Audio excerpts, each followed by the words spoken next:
Welcome to Business Women Australia's radio show. I'm Sally Barker. Each week I'll be talking with a leading member of BWA. These inspiring business leaders are very generous in sharing their stories, insights and expertise with us. Joining me on the show today is Tracey Loubser from Confident Cash Flows. How are you, Tracey? Hi, Sally. Thanks for having me today. Well, thanks for joining us. Now, you're known as the Queen of Cash Flow, and you're going to educate us today about the pitfalls of a fast-growing business. Now, we all think that it would be great if our business grows really, really fast, but there could be some problems with that. Absolutely, Sally. In my experience of working in the tax world and more recently working directly with small business owners, I have seen this firsthand. Where businesses grow too fast, we all know that there are some businesses that grow too quickly and then they fall down. So that's what I really want to talk about today. And the stats actually point us and confirm this. So there were businesses that started in 2013, and of the nano businesses, that's one-man bands, only 50% of them actually survived and were still going in 2016. So that's only 3 years later. Yes. For small businesses, which is generally a business with 1 to 13 employees, only 63% of them actually survive. So it just goes to show that this growth phase, there is a perception that everything's working wonderfully and the money's flowing in and out and everything's making a lot of money. But this is actually the time when business owners fail most frequently. So that's what I want to talk about today. In helping businesses be more equipped for that growth phase so that they can basically outsmart those stats and become thriving businesses. Well, we have quite a rich startup environment here in WA. It's probably one of the biggest in the country. Do you think this is contributing to what we're seeing here with the fast-growing business? There is. Entrepreneurs, people become business owners because they want more time and they want more freedom of money. The challenges, especially in the area that I work in, is that business owners don't have the conversations regarding the money side of their business. And that puts a lot of pressure on themselves, and it also puts a lot of pressure on the business owner. So what it means is that there's more people end up running around chasing their tail in terms of running the business. So their main focus is running the business, and they're not actually spending the time dealing with the paperwork. And the paperwork could be a case of, looking at their monthly reports, having a conversation regarding that. There's some horrifying stats in the fact that 33% of business owners are not confident managing the money they're owed. So we always hear that cash flow is one of the main reasons why businesses are failing. And that stat means that people aren't confident picking up the phone, chasing the money that is owed to them. So is that a big problem? So does that come down to just not wanting to do it or being too afraid to ask for the money? What do you think? I think it's just generally the conversation regarding the money side of business. So business owners are involved in running their business. They're too busy getting the jobs done, making sure their customers are happy, making sure that their staff is productive, but they're working in the business, but they're not working on the business as much as they like. So this is where you should delegate that job to someone else, is that right?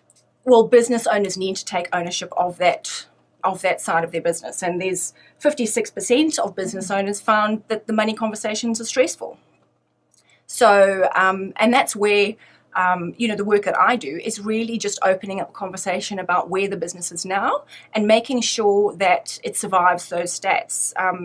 One of the other pitfalls of a fast-growing business is pressure on the family. So there's always, media out there talking about anxiety and depression and things like that. But I think one of the things that is overlooked a lot is the stress of a fast-growing business and the effect that it has on the business owner and the effect that it has on its family. Another stat, which is pretty shocking, is that only 57% of business owners actually spend as much time with their family as they'd like.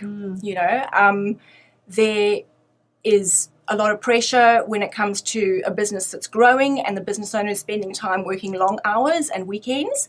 And at the end of the day, business owners go into business because they want to make and keep more money, and they also want to have freedom of time and freedom of money. And where's the freedom of time and money when all you're doing is working? And that puts a lot of pressure on the family. So we need to open up these conversations about the money side of business so that business owners can feel more confident in the decisions that they're making.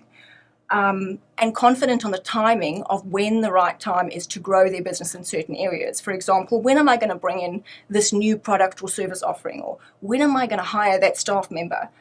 It's not necessarily the right time when you think it is. When you have somebody who can give you the information to say, right, this is what's happening in our bank account in the next 3 months, it means that you're a lot more confident in the decision of, yes, this is the right time. Procrastination is a horrible, horrible thing. And many cases I find that business owners put decisions off in their business just because they're too scared. Whereas if they have the right information about where they are, profitability-wise, where they are cash flow-wise, it gives them the confidence to move forward and, dive into that decision with as much enthusiasm as it deserves. But I think you do need to have that fully planned out. I spoke to a lady the other day, and she works in finance, and the business is growing quite fast, and she had to say to the owner of the business, this is all really good that we've got all of these new clients, but we don't have anyone to work on these projects. And the owner had to sit back and think, well, actually, what am I going to do now that you have to try and find some more people, because all the other employees were stretched.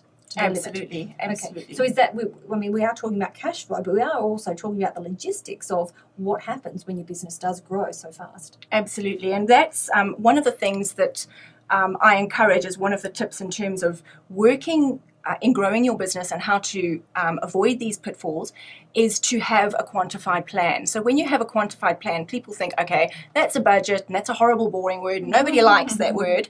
And it sounds very constrictive, but it's actually really just a plan about what you expect to happen and what happens with the money side of those decisions that you make. So, you will phase when that new employee is going to come. And the great thing about having the conversations about the money side of the business on a regular basis is the fact that in 3 months' time, we can see, oh, here we are, we're supposed to be employing that new staff member. What have we done about it? Have we started the recruitment process? Is this going to be the right rate? How many hours are they going to be working? So yes, it is all about the money, but it's actually more about the growth of the business. It's all about the business and the things that have to happen. So when you're having regular discussions with somebody about your growing business and what's happening in the money side, you're actually having accountability type discussions that you'd have with a business coach to say, let's plan this, let's phase this. Are we prepared for it? It's not just about the logistics of employing that staff member and when the right time is, but do we have the money to pay them? Do we have everything ready for that person to come into the business? And this seems like a common thread with a lot of our episodes, is the importance of having that business coach or that mentor to help guide you through situations like this. Absolutely, absolutely. So I am not a business coach of any way, shape or form. My focus is more on the money side of business and more on, understanding the profitability side and understanding the cash flow side of the business to help you make better decisions.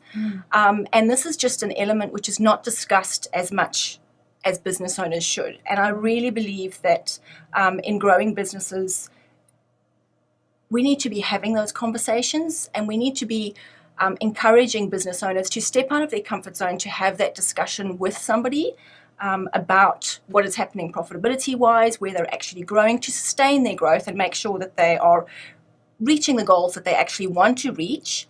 And also make sure that they're scaling their growth. So that's what business owners want. We want less stress. We want to scale our business growth, and we want to keep a happy bank account. Yes. So we mentioned a lot of those startups from 2013, not surviving 3 years and so forth. Why, if you're growing that fast and you've got the money coming in, what's happening?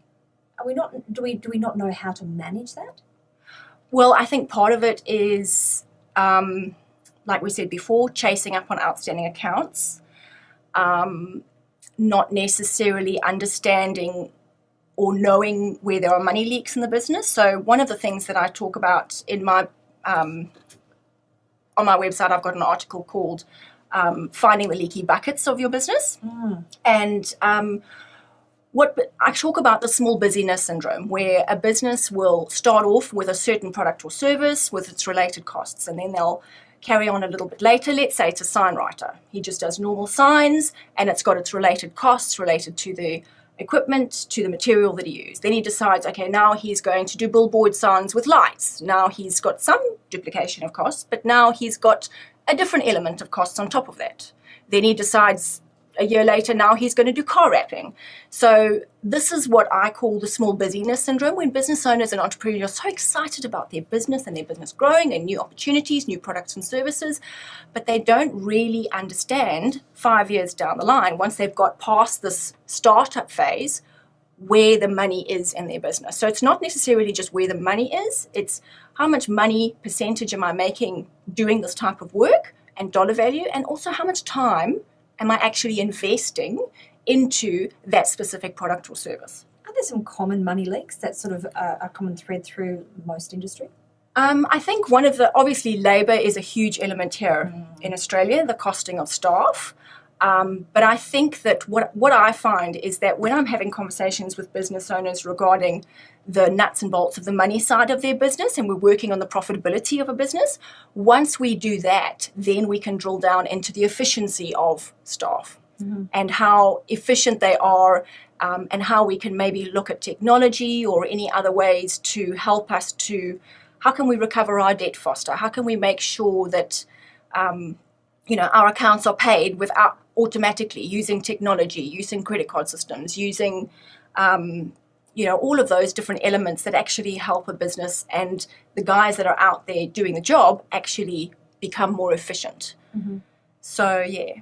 So what are some of the things that we can do if we are going into, or we've already gone through the initial stages and we think that the business is going to take off? What are some things that we can do that can protect us from falling into those pitfalls of growing too fast? Okay, so we have mentioned two of them already. One of them is obviously be clear about what the money leaks are in your business. Okay.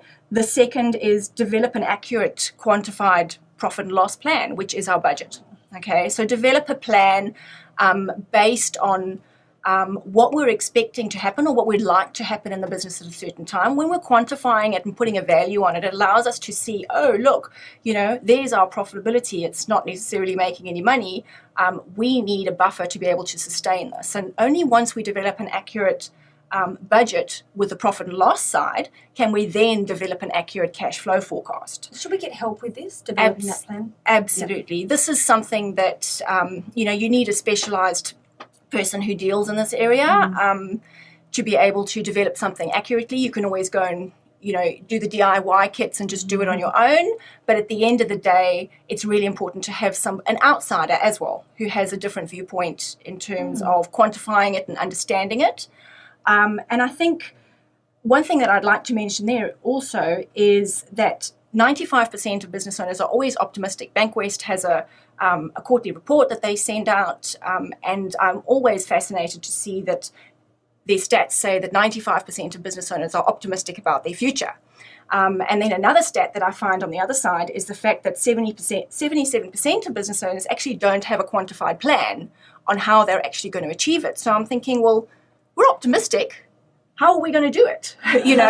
So, and I think this is just the enthusiasm of entrepreneurs, is just being really excited about their business, engrossed about their products and service delivery, but not necessarily having the nuts and bolts tools to be able to achieve it. So we've mentioned 2, find the money leaks, develop an accurate and quantified profit and cash flow plan. And the most important one, which is something we've spoken about a lot today, is to spend 1 hour a month discussing this with somebody. Spend an hour a month having a conversation about the money side of your business with somebody, whether it's your accountant, whether it's your bookkeeper.